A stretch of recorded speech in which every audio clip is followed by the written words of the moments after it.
ಇನ್ನು ಮಂಗಳೂರಿನಿಂದ ಭರತ್ ರಾಜ್ ಜಾಯ್ನ್ ಆಗಿದ್ದಾರೆ. ಬೆಳಗಾವಿಯಿಂದ ಅನಿಲ್ ನೇರ ಸಂಪರ್ಕದಲ್ಲಿದ್ದಾರೆ. ಅನಿಲ್, ಈಗ ಅಖಂಡ ಕರ್ನಾಟಕ ಬಂದ್ಗೆ ಕರೆ ಕೊಟ್ಟಿದ್ದಾರೆ. ಆ ಬಂದ್ಗೆ ಮೂಲ ಕಾರಣ ಆಗಿದೆ ಬೆಳಗಾವಿಯಲ್ಲಿ ನಡೆದಂತಹ ಘಟನೆ.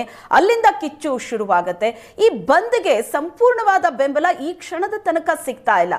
ಬಟ್ ಬೆಳಗಾವಿಯಲ್ಲಿ ಈ ಬಂದಿನ ಬಗ್ಗೆ ಯಾವ ರೀತಿಯಾದಂತಹ ಬೆಂಬಲ ಇದೆ?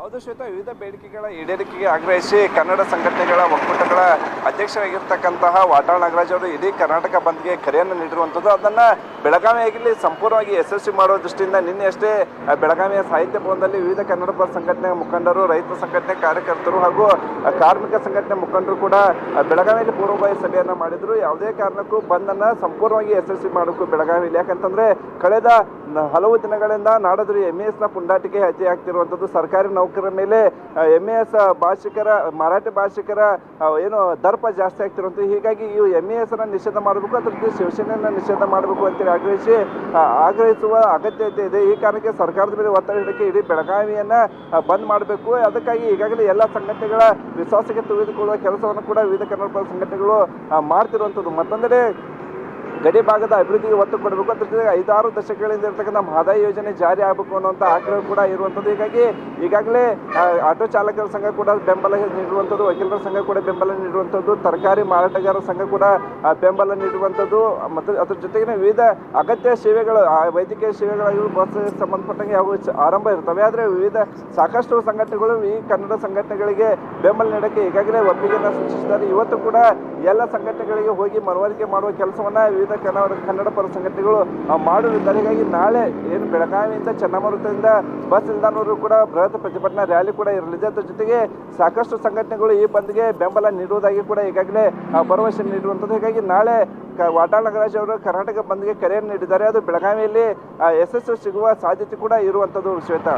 ಓಕೆ ಅನಿಲ್, ಇನ್ನು ಮಂಗಳೂರಿನಿಂದ ಭರತ್ ರಾಜ್ ಜಾಯ್ನ್ ಆಗಿದ್ದಾರೆ. ಬೆಳಗಾವಿಯಿಂದ ಅನಿಲ್ ನೇರ ಸಂಪರ್ಕದಲ್ಲಿದ್ದಾರೆ. ಅನಿಲ್, ಈಗ ಅಖಂಡ ಕರ್ನಾಟಕ ಬಂದ್ಗೆ ಕರೆ ಕೊಟ್ಟಿದ್ದಾರೆ. ಆ ಬಂದ್ಗೆ ಮೂಲ ಕಾರಣ ಆಗಿದೆ ಬೆಳಗಾವಿಯಲ್ಲಿ ನಡೆದಂತಹ ಘಟನೆ. ಅಲ್ಲಿಂದ ಕಿಚ್ಚು ಶುರುವಾಗುತ್ತೆ. ಈ ಬಂದ್ಗೆ ಸಂಪೂರ್ಣವಾದ ಬೆಂಬಲ ಈ ಕ್ಷಣದ ತನಕ ಸಿಗ್ತಾ ಇಲ್ಲ. ಬಟ್ ಬೆಳಗಾವಿಯಲ್ಲಿ ಈ ಬಂದಿನ ಬಗ್ಗೆ ಯಾವ ರೀತಿಯಾದಂತಹ ಬೆಂಬಲ ಇದೆ?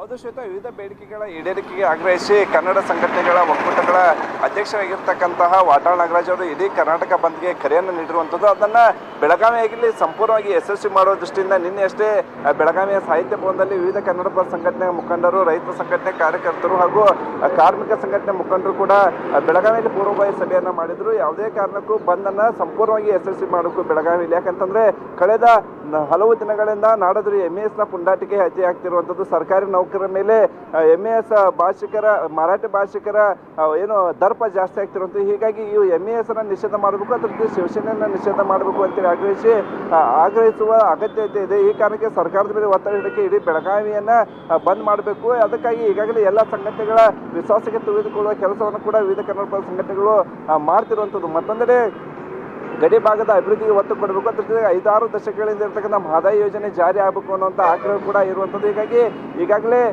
ಆಟೋ ಚಾಲಕರ ಸಂಘ ಕೂಡ ಬೆಂಬಲ ನೀಡುವಂಥದ್ದು, ವಕೀಲರ ಸಂಘ ಕೂಡ ಬೆಂಬಲ ನೀಡುವಂಥದ್ದು, ತರಕಾರಿ ಮಾರಾಟಗಾರರ ಸಂಘ ಕೂಡ ಬೆಂಬಲ ನೀಡುವಂಥದ್ದು. ಮತ್ತು ಅದ್ರ ಜೊತೆಗೆ ವಿವಿಧ ಅಗತ್ಯ ಸೇವೆಗಳು, ವೈದ್ಯಕೀಯ ಸೇವೆಗಳಾಗಿಯೂ ಬಸ್ ಸಂಬಂಧಪಟ್ಟಂಗೆ ಯಾವ ಆರಂಭ ಇರ್ತವೆ. ಆದರೆ ವಿವಿಧ ಸಾಕಷ್ಟು ಸಂಘಟನೆಗಳು ಈ ಕನ್ನಡ ಸಂಘಟನೆಗಳಿಗೆ ಬೆಂಬಲ ನೀಡೋಕ್ಕೆ ಈಗಾಗಲೇ ಒಪ್ಪಿಗೆಯನ್ನು ಸೂಚಿಸಿದ್ದಾರೆ. ಇವತ್ತು ಕೂಡ ಎಲ್ಲ ಸಂಘಟನೆಗಳಿಗೆ ಹೋಗಿ ಮನವರಿಕೆ ಮಾಡುವ ಕೆಲಸವನ್ನು ವಿವಿಧ ಕನ್ನಡ ಪರ ಸಂಘಟನೆಗಳು ಮಾಡಲಿದ್ದಾರೆ. ಹೀಗಾಗಿ ನಾಳೆ ಏನು ಬೆಳಗಾವಿಯಿಂದ ಚನ್ನಮರುತದಿಂದ ಬಸ್ ನಿಲ್ದಾಣವರೆಗೂ ಕೂಡ ಬೃಹತ್ ಪ್ರತಿಭಟನಾ ರ್ಯಾಲಿ ಕೂಡ ಇರಲಿದೆ. ಅದರ ಜೊತೆಗೆ ಸಾಕಷ್ಟು ಸಂಘಟನೆಗಳು ಈ ಬಂದ್ಗೆ ಬೆಂಬಲ ನೀಡುವುದಾಗಿ ಕೂಡ ಈಗಾಗಲೇ ಭರವಸೆ ನೀಡುವಂಥದ್ದು. ಹೀಗಾಗಿ ನಾಳೆ ವಾಟಾಳ್ ನಾಗರಾಜ್ ಅವರು ಕರ್ನಾಟಕ ಬಂದ್ಗೆ ಕರೆಯನ್ನು ನೀಡಿದ್ದಾರೆ. ಅದು ಬೆಳಗಾವಿಯಲ್ಲಿ ಯಶಸ್ಸು ಸಿಗುವ ಸಾಧ್ಯತೆ ಕೂಡ ಇರುವಂಥದ್ದು ಶ್ವೇತಾ.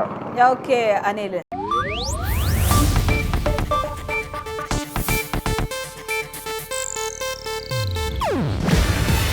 ಇದು ಏಷ್ಯಾನೆಟ್ ನ್ಯೂಸ್ ನೆಟ್ವರ್ಕ್ ಪ್ರಸ್ತುತಿ. ನೀವು ನೋಡ್ತಿದ್ದೀರಾ ಏಷ್ಯಾನೆಟ್ ಸುವರ್ಣ ನ್ಯೂಸ್.